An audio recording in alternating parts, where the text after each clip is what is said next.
See the gentleman standing there? We have not had in the history of the school the excitement to have have a celebrity as Hi.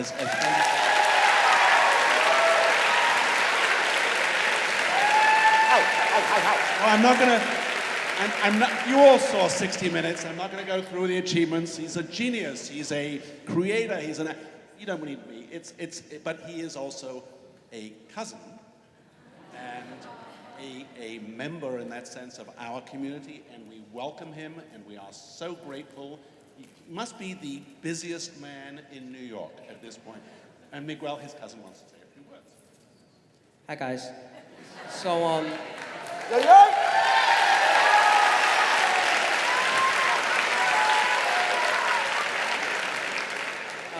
this man, like Mr. Stewart said, is my cousin, but he's also my godfather.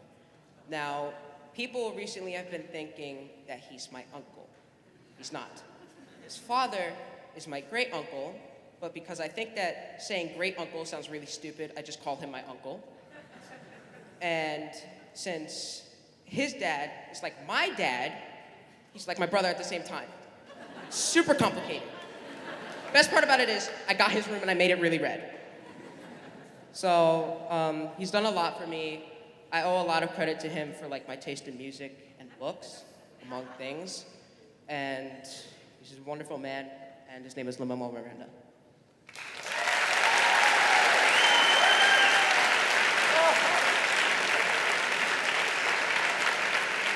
Hello! Hi, guys.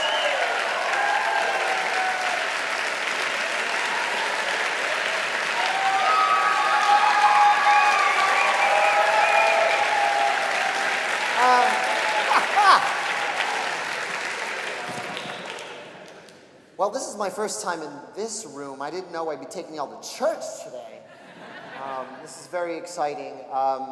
Before I do anything, I want to instantly make Miguel the coolest kid in your life. So, when you get home or when you get your phone back, type in the Heights Miguel into YouTube, and you will see a 13-month-old Miguel in Spider-Man pajamas singing In the Heights.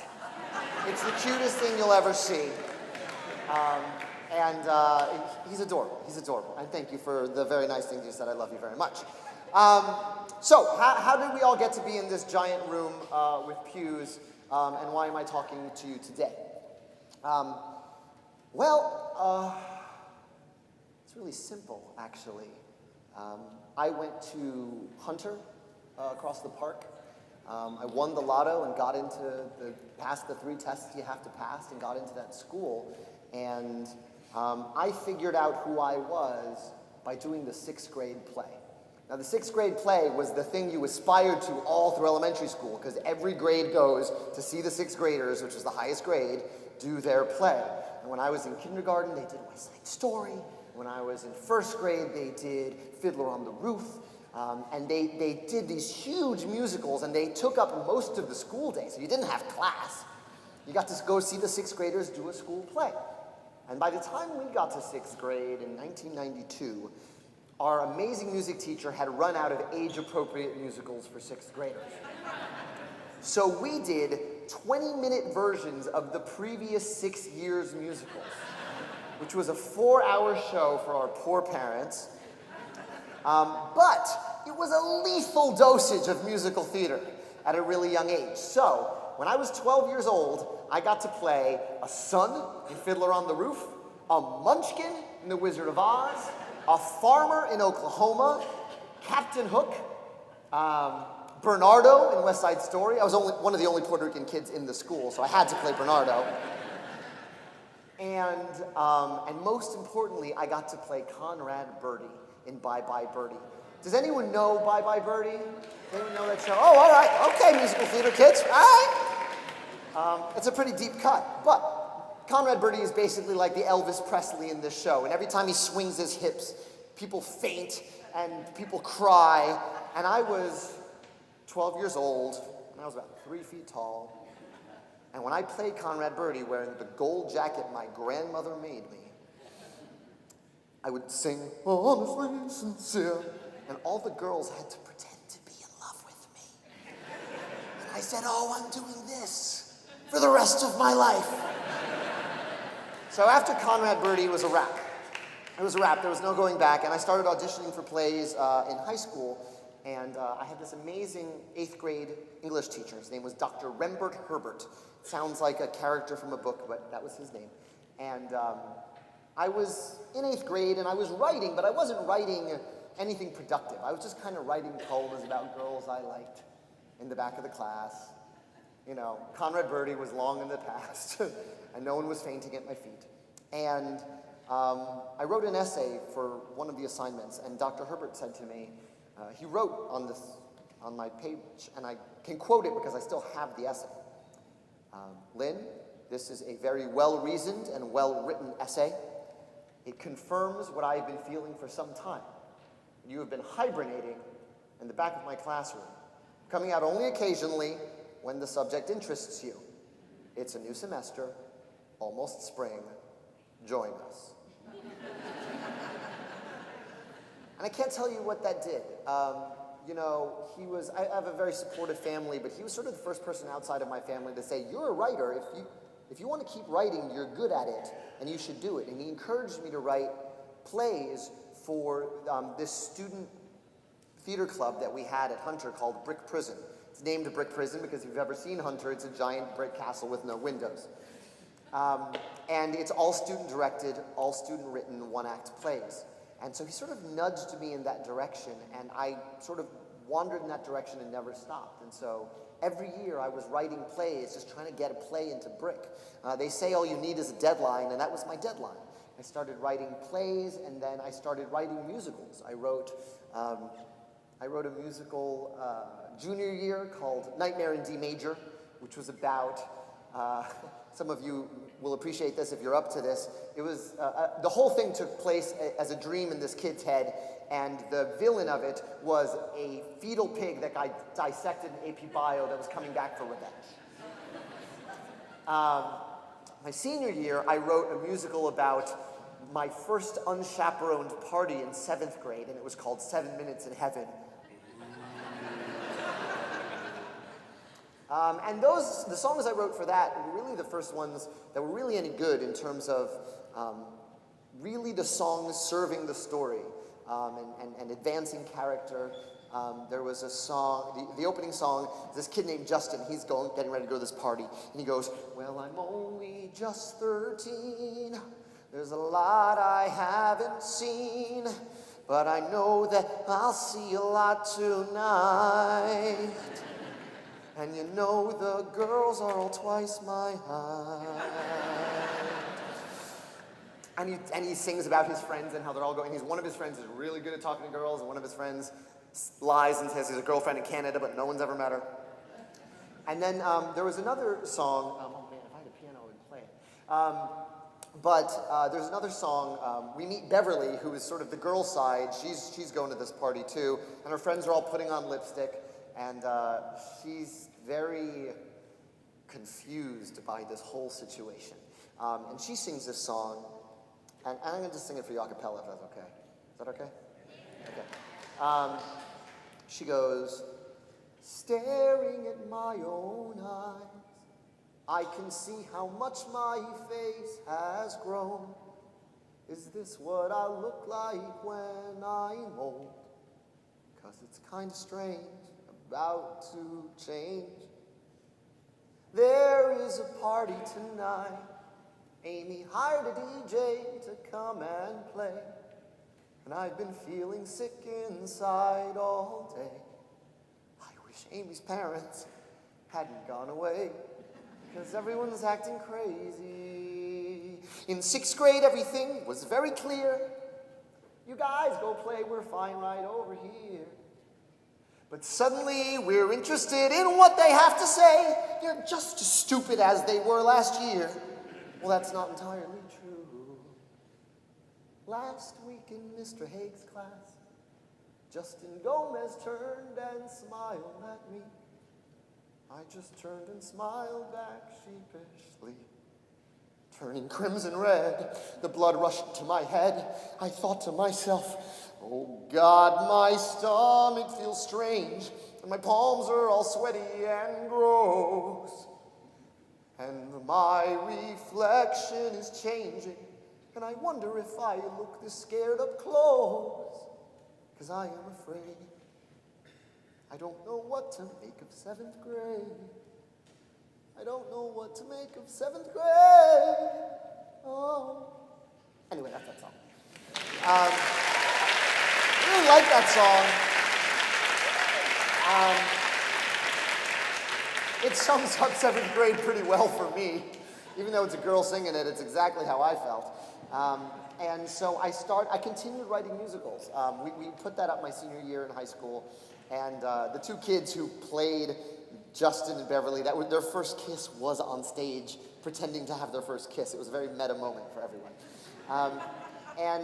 So I continued writing in college, and I wrote a musical called In the Heights my sophomore year.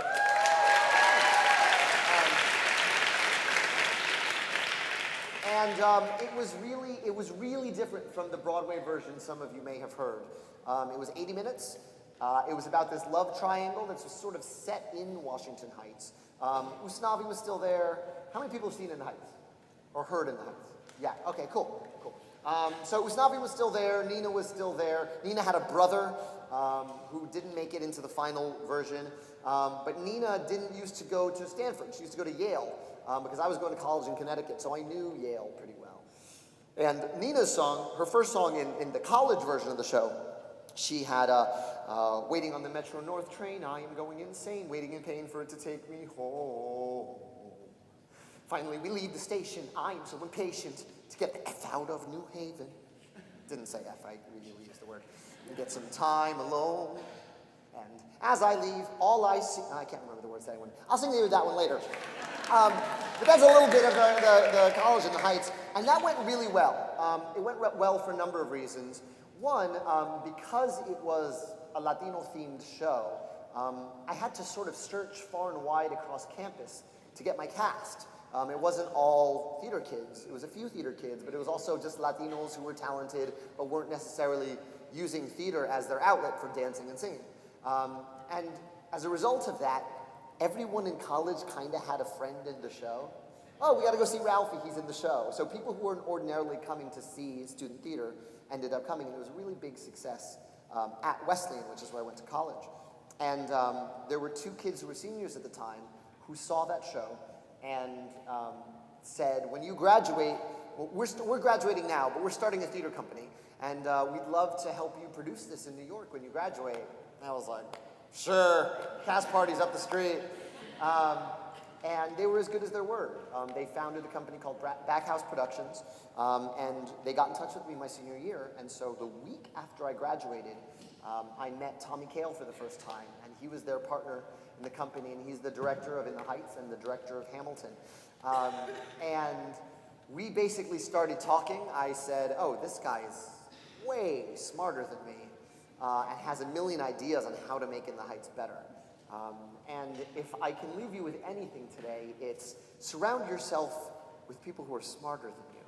And you're already in a good place because you go to a great school and you've got a lot of smart people around already. But don't ever be threatened by that. I actively seek out people I'm going to learn from. I co-wrote a musical called Bring It On. It was based on the cheerleading movies. And when I was a kid, it was not my lifelong dream to write a musical about cheerleaders. But Andy Blankenbuehler, who choreographed Hamilton, was going to be making his directing debut. And I was going to get to co-write the songs with Tom Kitt, who is an incredibly talented composer who wrote Next to Normal. If any of you are Pitch Perfect fans, he did the vocal arrangements for all of the Pitch Off songs. So the No Diggity vocal arrangement, all those a cappella arrangements, Tom Kitt made those. He actually made those while we were working on Bring It On. So I said yes to working on that show because I knew I was going to learn from writing with Tom Kitt and working with Andy Blankenbuehler. And I did, and I learned a ton of new moves. And so the reason we're all probably sitting here is Hamilton. You can clap if you want.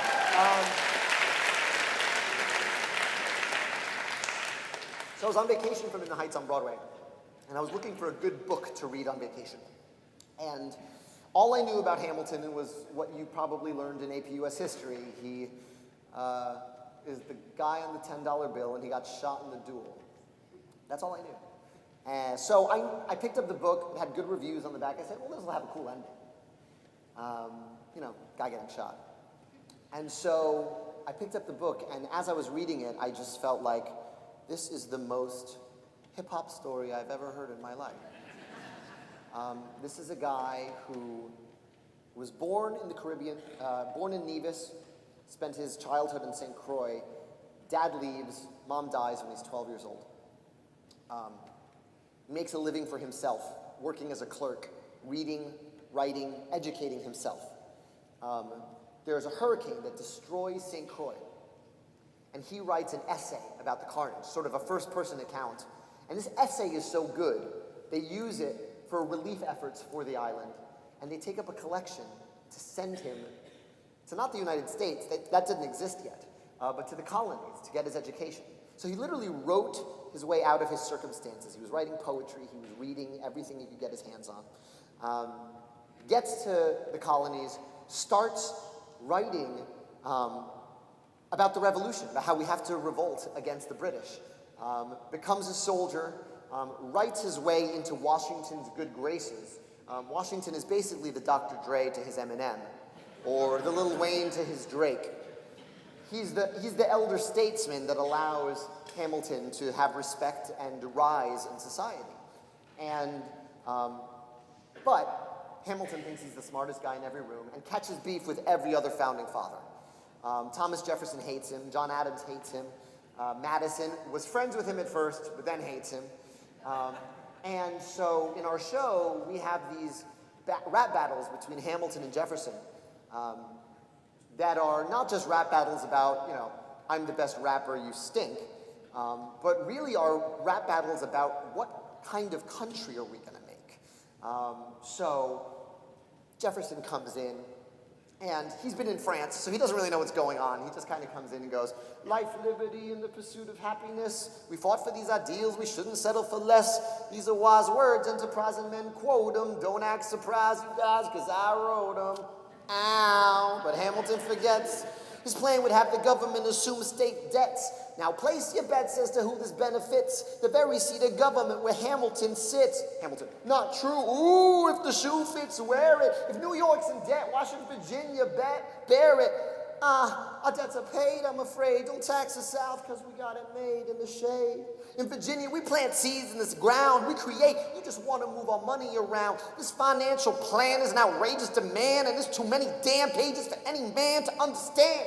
Stand with me in the land of the free and pray to God we never see Hamilton's candidacy. See, when Britain taxed our tea, we got frisky. Imagine what's going to happen when you try to tax our whiskey. That's Jefferson's side. Yeah.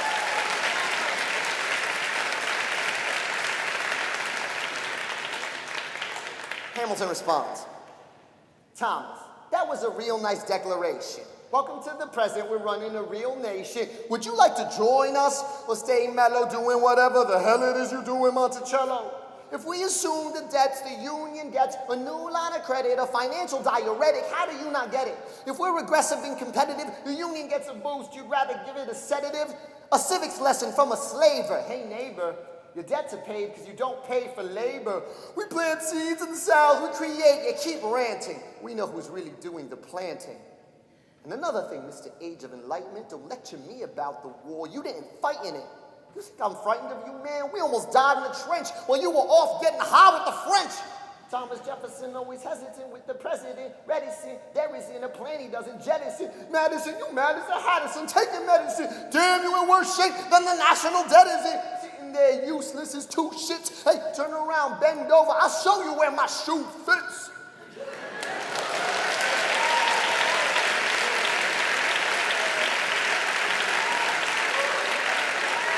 Sorry for cursing.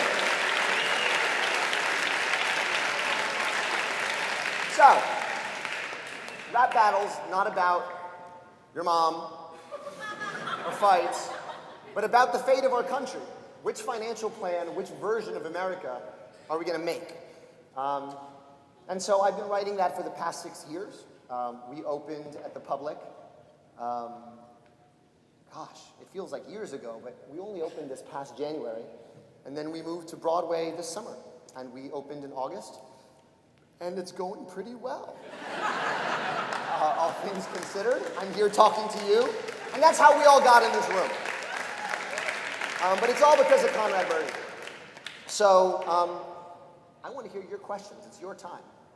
Yes, thank you very much. That was incredible, and I don't think any of our teachers will ever hold our students' attention now because they're going to be expecting this. But we do have some questions that we would like to ask you, and we have a few students, so if we can get them to come up.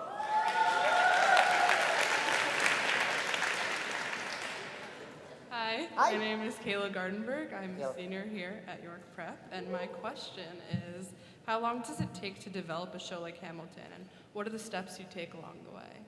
Yeah. Well, the first thing you have to do is fall in love. That sounds crazy, but it's true. You have to fall in love with an idea so much that you're going to be willing to spend the next 3 to 7 years of your life chasing it. So if it's any less than that, if it's any less than love, don't do it. Write a play or write a one act or make a skit or make a YouTube. It's got to hold your attention for that long. And Hamilton's life was so rich that I knew, I'm amazed it didn't take 10 or 15 years to write it.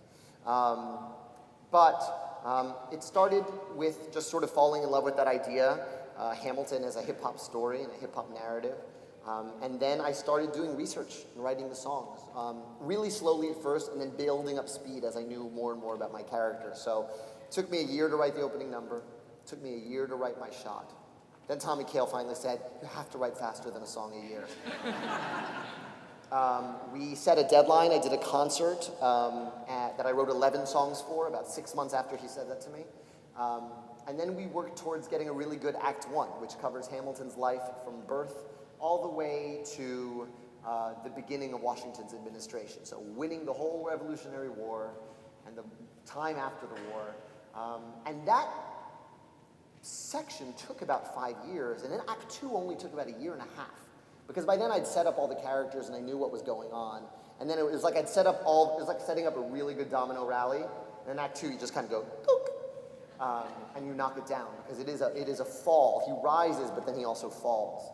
And all the elements were in place. But it's a lot of research, especially when you're doing a historical musical, because I wanted this to be as historically accurate as I could get away with and still have you out of the theater before Les Mis lets out, which is like 3 hours long. Yeah, I mean, that's the hard part is you know, doing all the research and then being able to, it's what you guys do for your homework. You read a book and then you've got to summarize it. You've got to summarize it in a way that isn't copying it, but it's making it your own and injecting your own viewpoint into it. That's what you do when you write your personal literary essays. I was an English teacher, so I can add that little bit into it. But every show is different. Bring It On only took about 3 years, but that's because we had different composing teams, so we could kind of split up the duties accordingly. And Heights took 8 years, but that's because I didn't know what I was doing. I was really learning how to write musicals while I was writing that musical. I consider that my MFA program. They're all different, but you have to fall in love first. That was a great question. Thank you. Thank you.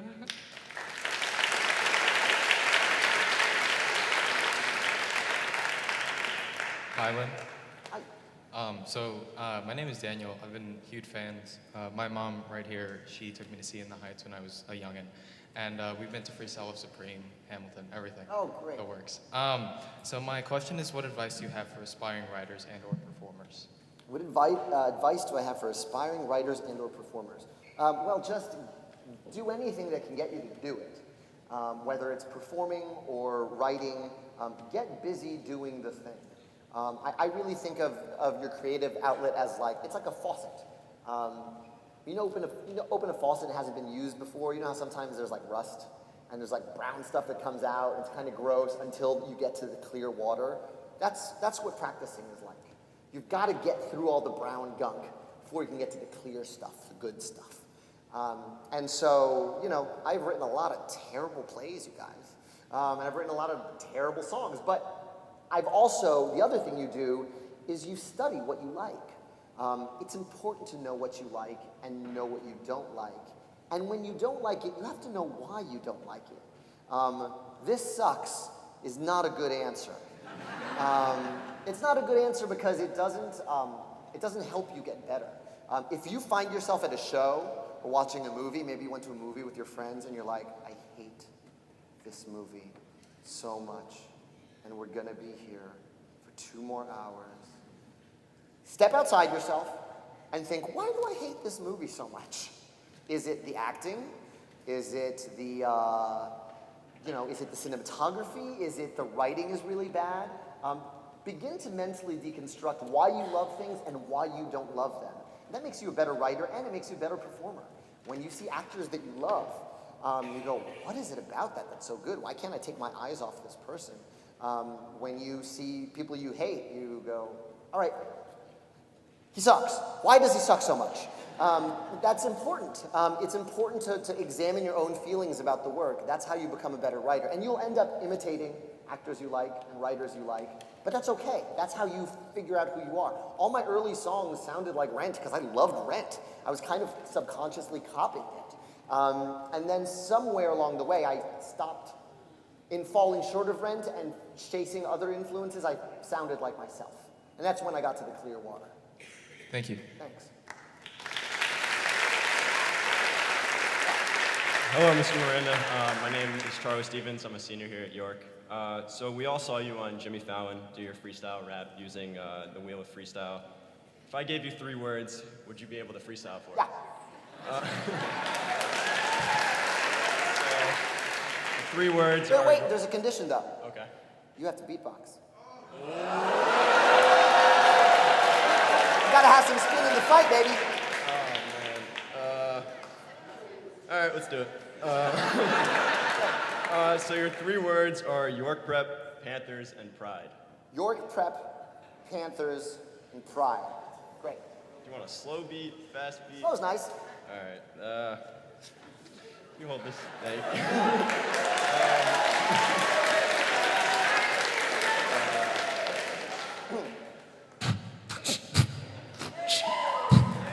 Great. Beat by beat, step by step. I'm a huge dork, but I'm at York Prep.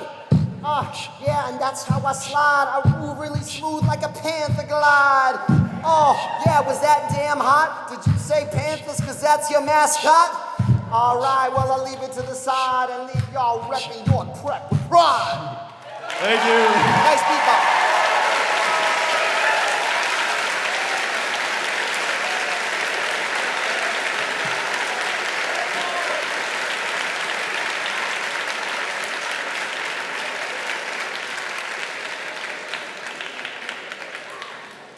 Hi, Mr. Miranda. My name is Carlos Liam, and I'm a student here at York. And I like to think I'm also sort of artistically interested. I've done performances, I've done writing, I've done music.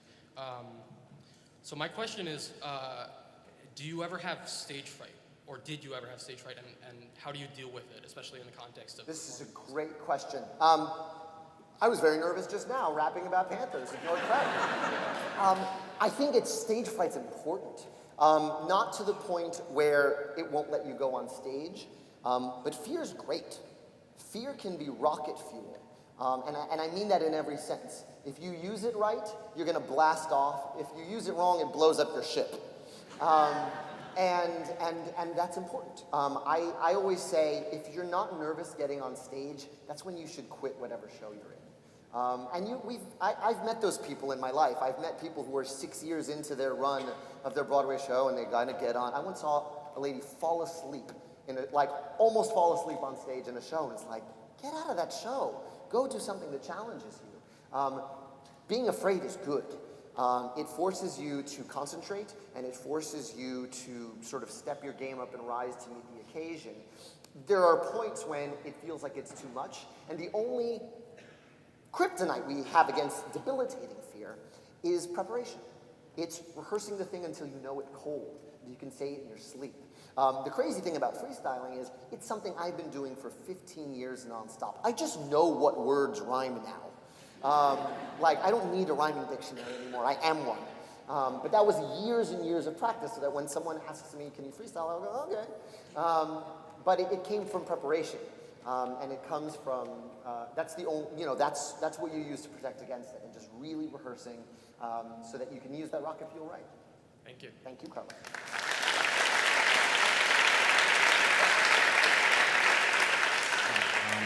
Hi, my name is Marshall. I'm a sophomore here.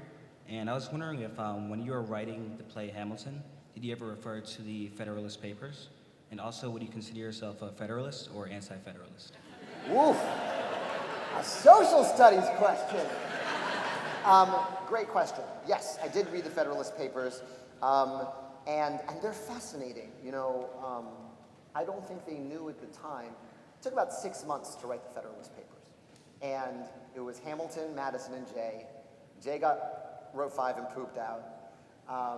And Madison and Hamilton really wrote the lion's share of them. And they wrote them in about 6 months, and they are still our best document as to the mindset of the founders of this country. And that's really important. They were used to, so you know what the Federalists were used for, some of you guys don't know. We have the Constitution, we have the Bill of Rights. Every state had to adopt the plan and say, hey, we're in for this thing called America. We want to be in on this. But some states needed more convincing than others. So these guys wrote these essays defending the Constitution. And they're our best glimpse into the mindset of what they meant with each of these articles and what they wrote. So yeah, I had to read them, and they were great. As to whether I'm a Federalist or an anti-Federalist, that's a tougher one.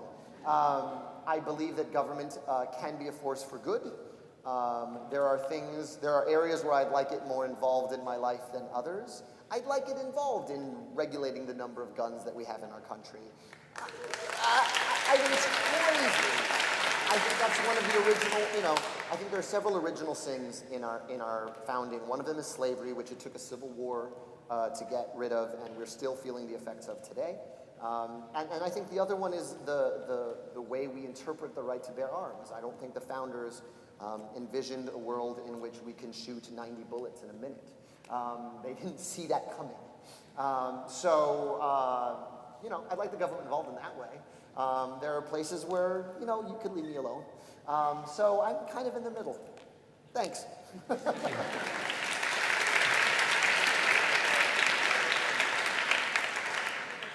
Hi, my name is Aaron Paula, and I'm a sophomore here. And if you were to write a musical about a political figure of today, who would that be and why? Oof. If I had to write a musical about a political figure of today, who would it be and why? This is a fantastic question. What's interesting? There's a great book called American Wife by Curtis Sittenfeld, and it's sort of a fictionalized version of Laura Bush. And it's fantastic.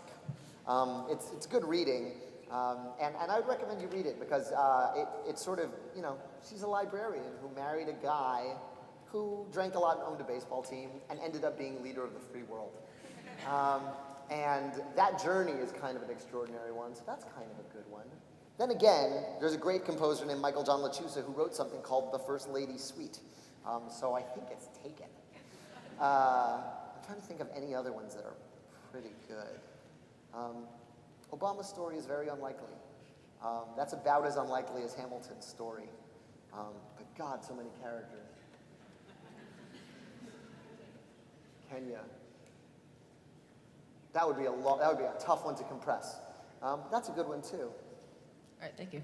Thanks. Now you got me thinking about it. I might think about this rest of the day. Yes. Hi, I'm Neve Ferguson. I'm a senior at York Prep. And I wanted to ask you this. Most of your works are influenced by, or your most recent works are influenced by like R&B and rap. You recently signed on to Moana, the Disney Princess new movie. Yeah. Are you gonna use that influence in that, or are you gonna like stick to Disney? Which isn't a bad thing. It's not a bad thing. Yeah, I was gonna say. I love Disney. What's your definition of Disney? What do you think? I don't know. I just like songs? I would never like see like a rap in a Disney movie, Yeah. but I mean like I guess like they could, but I don't think I'd ever like see it. Okay.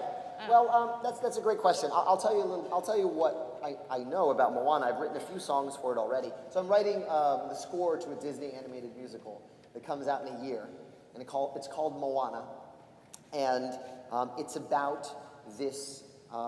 It's actually really interesting. It's about the Pacific Islands, and about how thousands of years ago, the native Pacific Islanders used to, using no maps and no compasses, navigate by boat between the Pacific Islands, all the way around up to Hawaii, all the way to the Philippines, and all the way around. They didn't use maps, they didn't use compasses, they used the stars, they kept the entire ocean in their minds somehow, like super GPS machines, and navigated for 3,000 years, and then they stopped, and no one knows why they stopped. And so this animated musical, is about why they stopped, and the young woman who gets them started navigating again. And there's some really fun characters in it. There's a demigod named Maui, and he's played by Dwayne "The Rock" Johnson. Yeah, so I'm writing songs for The Rock, which is pretty crazy. But I'll tell you what we're really doing is I'm writing with two other songwriters, and what we're really trying to do is keep true to the spirit of the music of that part of the world. So it's really, all the drums, all of the musical influences are sort of filtered through the Pacific Island. It's a little like Hawaiian music, but not really. It's much more percussive. The Rock may have a rap-ish type section of one song, but I don't know. I mean, it's still a year away, so we're still revising everything. But yeah, it's really going to feel like island music. So that it feels like that part of the world. I'm looking forward to it. Thank you. Thank you very much. Great question.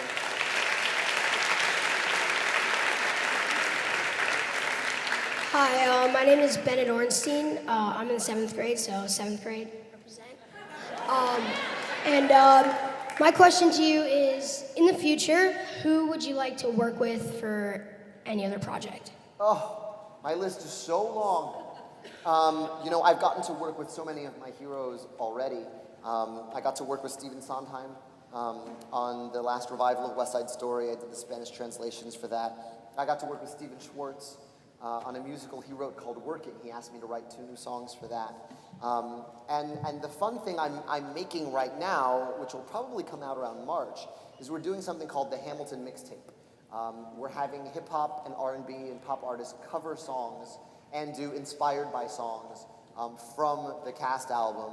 So if you promise not to tweet it, can I tell you one person who's working on it? You have to promise it doesn't leave this room. You have to promise it doesn't. Do you promise? I didn't see you say I promise. So, like I can tell you Busta Rhymes is going to be on the album. I can tell you Regina Spektor and Ben Folds are going to be on the album. It's artists I love. I mean, it's basically my wish list of like hip-hop and R&B artists who have seen the show, and they're doing covers of the thing, so that'll come out in March. I'm trying to knock a bunch of people off my wish list with that one album. Go 7th grade. Thank you. I hope that mixtape is fire. Thank you.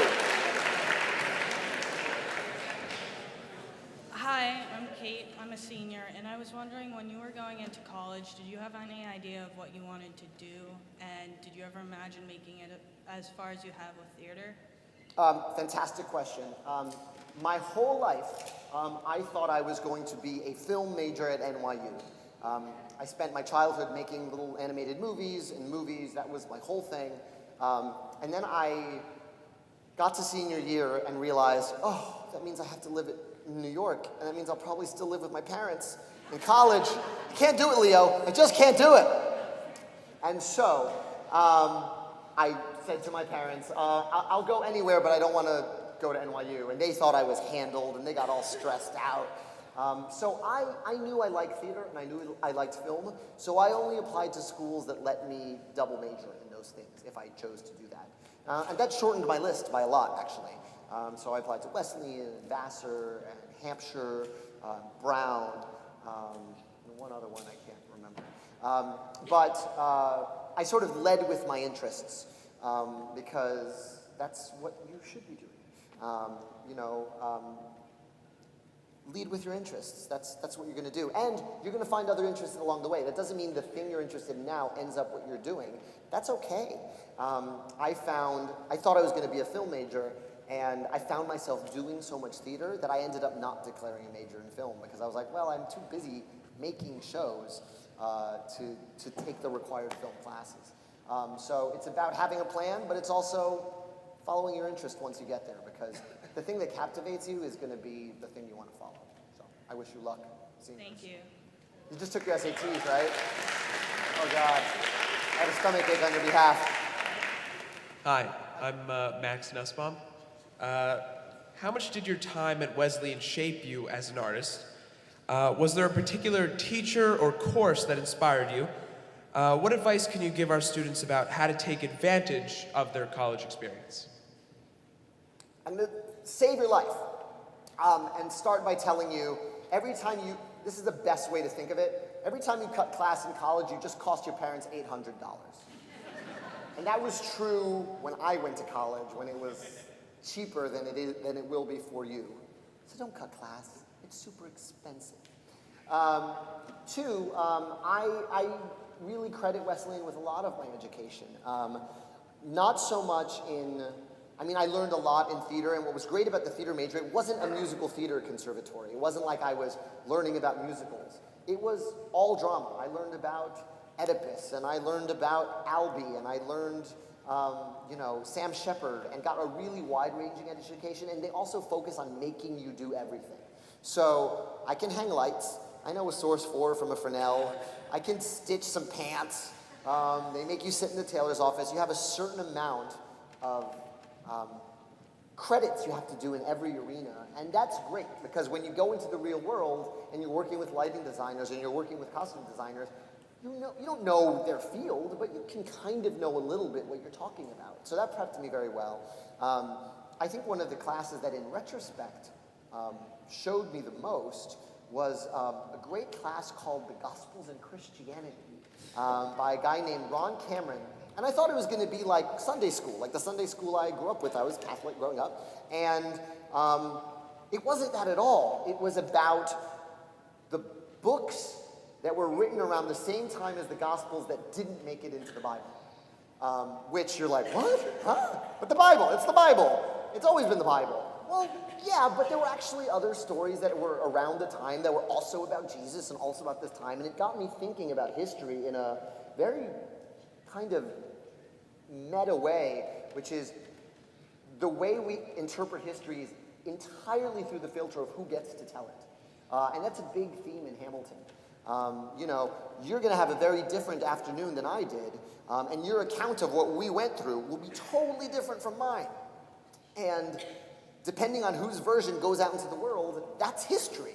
And so that class really sort of shaped my thinking in that regard, or gave me that particular insight. But all my theater classes really served me well, and learning also about transitions. We talk a lot about this is sort of, I'm going kind of inside baseball with the theater kids right now. We talk about like acting and singing and dancing, but we never talk about the really good directors don't just black out the scene at the end of the scene. They do transitions between scenes that also influence and enhance the themes. And that was something that had never occurred to me before. So transitions are big. Thank you for that. Who tells your story? Awesome. Thanks. Leo. What's up? What's up? This is my friend Leo, guys. Hi, I'm Leo Steingart, and this is my first year at York, and I'm wondering, from when you performed at the White House, did you ever think that the Alexander Hamilton rap would ever grow to be the success it is now? I hoped so. I was really nervous at the White House. You can see it if you watch the video. I'm saying like every other sentence in the opening minute of it. And they called me and asked if I would perform something from In the Heights, actually. But they said, if you have anything on the American experience. And I was like, I got a hot 16 about Hamilton. So I sent them the words to what I'd written. I hadn't even finished the song yet. I hadn't even performed the song for anyone I knew yet. It was really something I was singing in the shower and just kind of writing in my head. But I thought, what better way than the White House to announce my intentions? And so I performed it, and it was a really scary day. I split a cab with James Earl Jones. I mean, the day could have ended there, and it would have been the greatest day of my life. And I got him to say, "Luke, I am your father," to me. And I got him to say, "This is CNN." And then at a certain point he said, "Lynn, stop making me say things." But it was a really exhilarating day, and I was really nervous. But when I saw the reaction in the room was kind of the reaction everyone has to the show. You hear hip-hop founding fathers, and you laugh. It's just two things that are so different in your mind that how on earth do they go together? And then by the time the song was done, the president jumped up to his feet, and everyone was cheering, and I was like, oh, they got sucked into the story the same way I got sucked into the story. So we're gonna be okay. So I knew if I could just get people in the door to see the show would make its own case. And so I'm really happy that that's been the case so far. And I'm so happy to see you, Leo Steingart. Thank you. Thank you.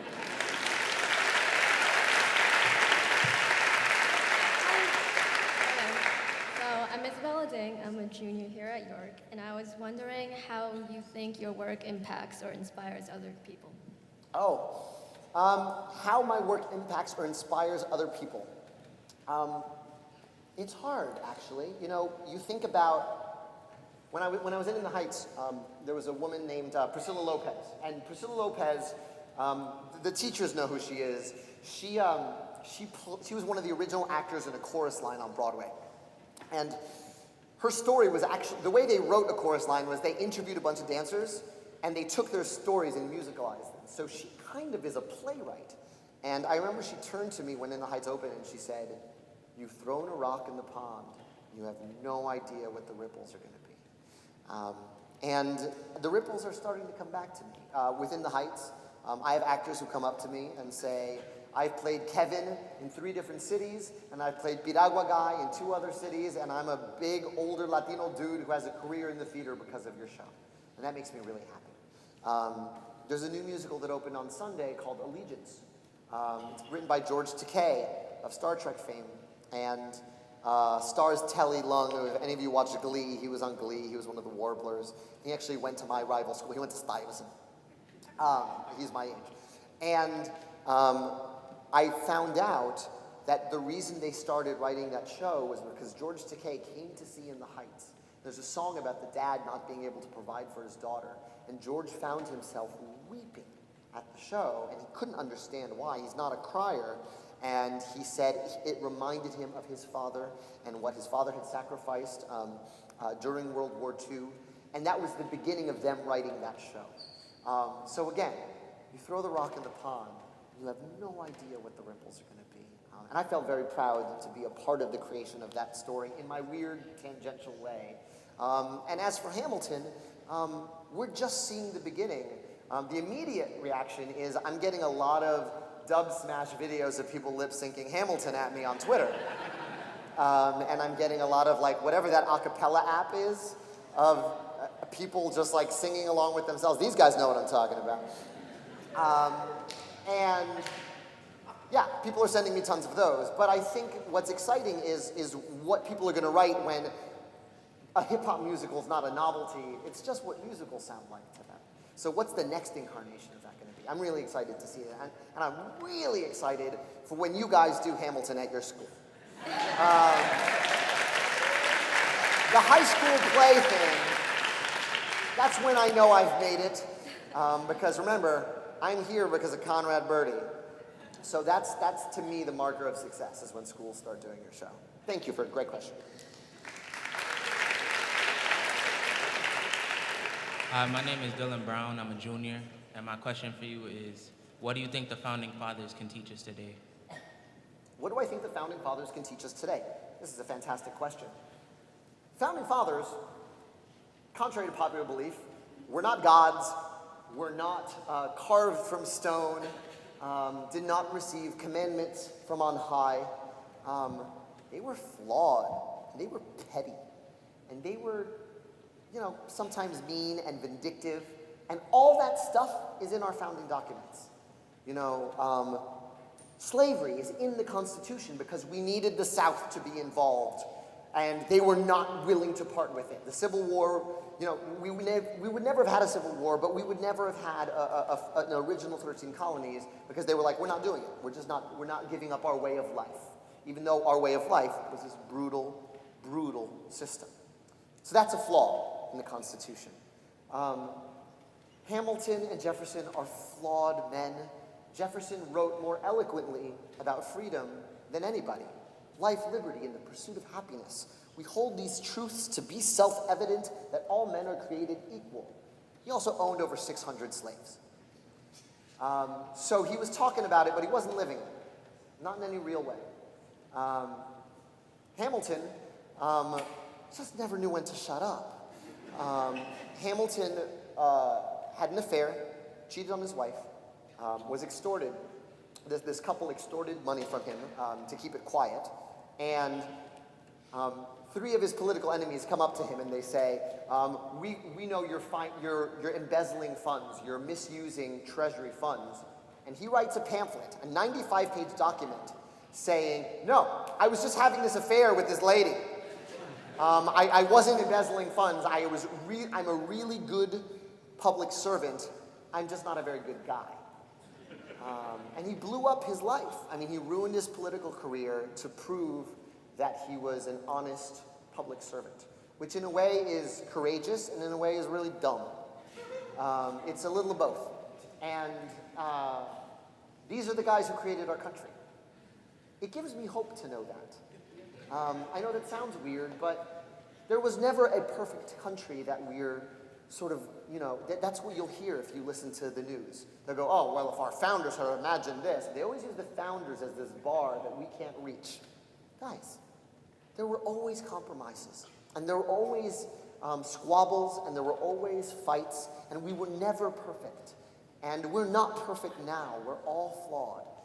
And that gives me hope, because it means that we can move forward, and we can get better, and we can improve, and we will make steps backwards, and we will make steps forwards.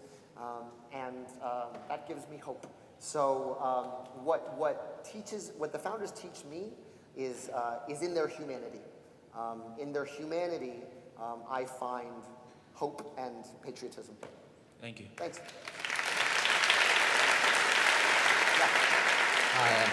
Hi, my name is A.J. Levine. I'm a senior, and I was wondering what questions you would ask Alexander Hamilton if he were alive today. What questions? Well, the first question I'd ask Alexander Hamilton is, how old are you? Because we don't even know how old he was. He was either born in 1755 or 1757. Some people think he lied about his age to seem younger than he was, or lied about his age to seem older than he was, depending on who you talk to. So that would be my first question. My second question would be, Angelica, huh? Something happened there? Yes or no? Because he writes these letters to his sister-in-law that are so flirty that you're like,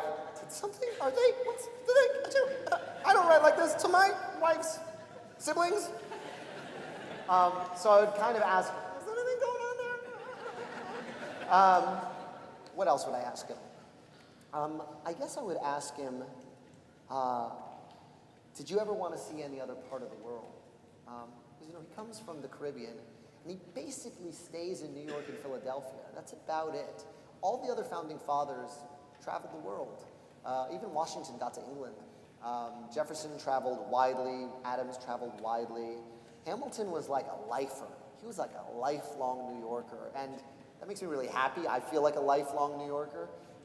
But I also wonder if he ever thought about going back home.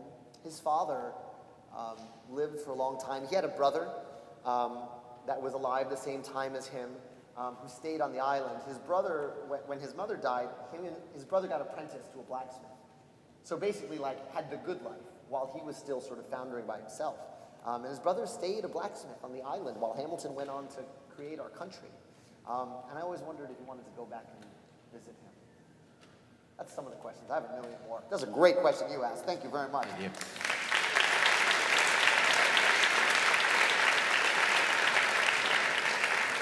So, This hour has gone so quickly, it's not true, but we want to thank you.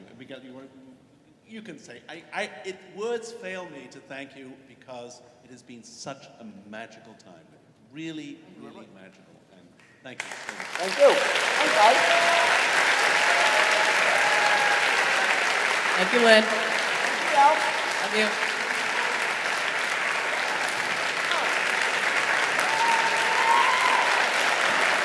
Thank you, Kathy.